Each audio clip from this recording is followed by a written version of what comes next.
Coffee பரிமாறுதல். Coffee service. Coffee என்பது cafe மற்றும் உணவகங்களில் அடிக்கடி பரிமாறப்படும் ஒரு பானமாகும்.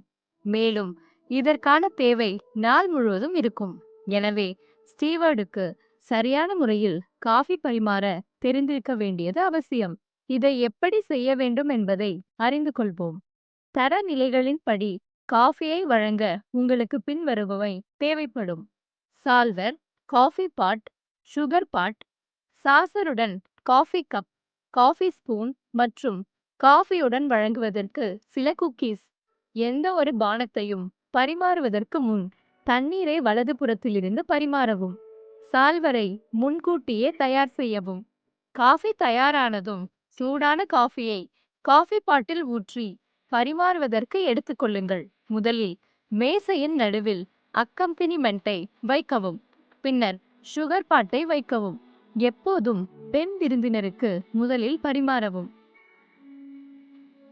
உங்கள் காஃபி மேடம் என்று சொல்லிவிட்டு கப் மற்றும் ஸ்பூனை வைக்கவும். ஸ்பூன் மற்றும் கப்பின் கைப்பிடி 5 மணி நிலையில் இருப்பதை உறுதி செய்து கொள்ளுங்கள். பிறகு மெதுவாக 4/3 பங்கு நிரம்பும் வரை காஃபியை கப்பில் ஊற்றவும்.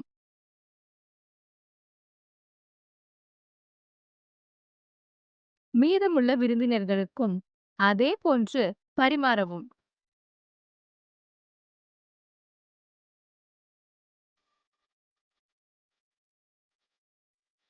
பாட்டில் காஃபி எஞ்சி இருந்தால் காஃபி பாட்டை டேபிளில் நடுவில் வைத்து ப்ளீஸ் என்ஜாய் யுவர் காஃபி என்று சொல்லிவிட்டு சால்வரை எடுத்துக்கொண்டு செல்லவும்.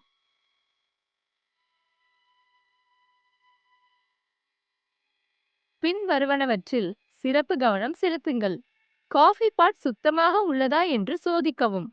ஏதேனும் துர்நாற்றம் இருந்தால் அதை பயன்படுத்துவதற்கு முன்பு வெந்நீரில் நன்கு கழுவவும். எந்த ஒரு கப்பும் உடைந்து இருக்கக்கூடாது.